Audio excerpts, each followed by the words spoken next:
Hey everyone, welcome back. Let me ask you something right away.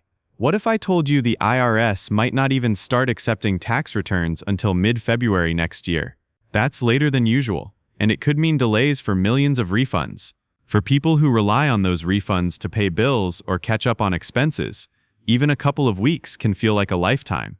So the question a lot of folks are asking right now is, will the 2026 tax season be late?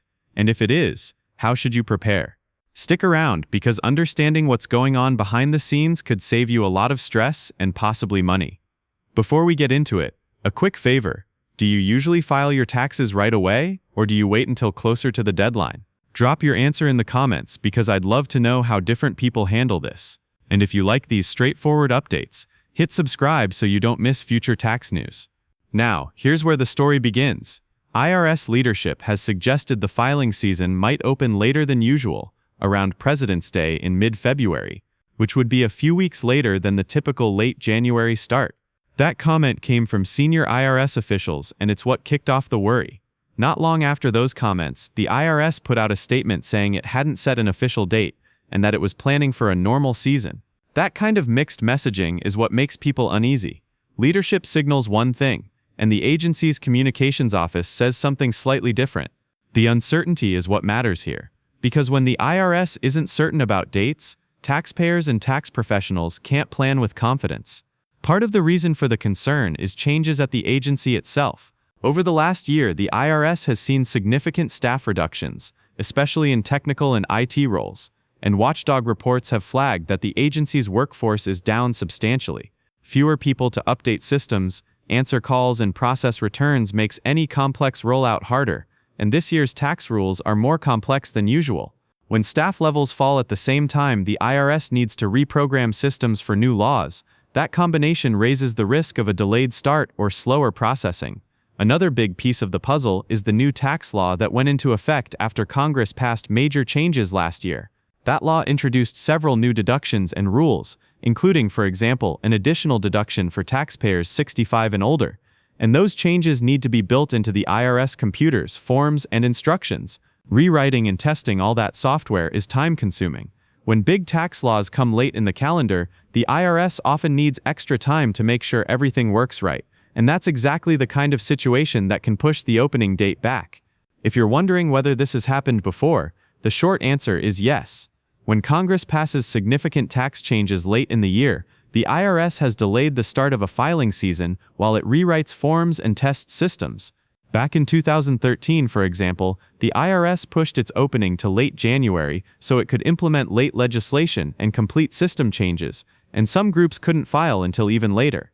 That precedent shows that delays are not unheard of when the law and systems need adjustments. So what does all of this mean for you, the taxpayer? First, don't panic. A later opening doesn't necessarily mean you won't get your refund. It just could shift timing. But it does mean you should think about your cash flow now. If you're counting on a refund to cover rent, medical bills, or loan payments, consider whether you can shift some dates or set up a short-term backup plan. If that's not possible, reach out to lenders or utilities to explain the situation. A lot of companies will work with you if they know a delay is coming. There are practical steps you can take to be ready no matter when the IRS opens.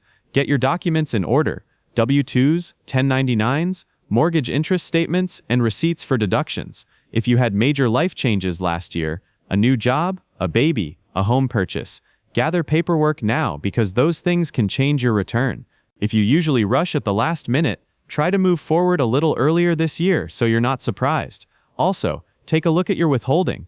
Some people celebrate a big refund, but that often just means you gave the government an interest-free loan. If your taxes were way off last year, either too much withheld or too little, now is a good time to update your W-4 so you don't get a big shock next spring. If you owe often, adjusting withholding can help you avoid penalties or large balances due.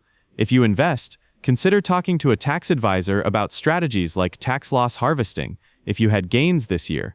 And speaking of advisors, it's worth reaching out to a CPA or trusted tax preparer sooner rather than later. These rules have changed, and professionals need time to digest the law, update their software, and plan your return. Calling them early will make it easier to get help if the filing season opens later, or if issues come up.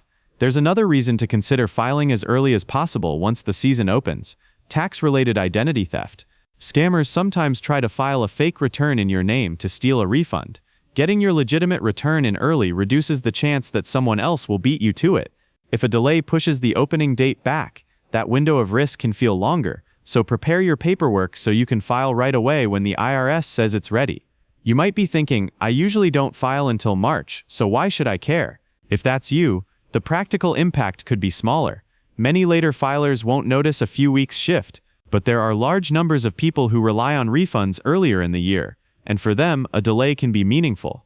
And even if you're not personally hurt by a delay, it matters for the system overall. Slower processing means longer phone hold times, more confusion, and potentially delayed refunds for many people. Another important point is communication. If the IRS is expecting a bumpy rollout, it really should be clear and upfront so people can plan. Right now, the message has been mixed. One official hints at a mid-February start, while the agency says no date is set. That kind of ambiguity creates anxiety. I think most taxpayers would prefer clear, early communication so they can make financial choices with confidence. If you want a checklist, organize your documents, review your withholding, talk with a tax pro if your situation is complicated, and plan backup funds if you depend on a refund.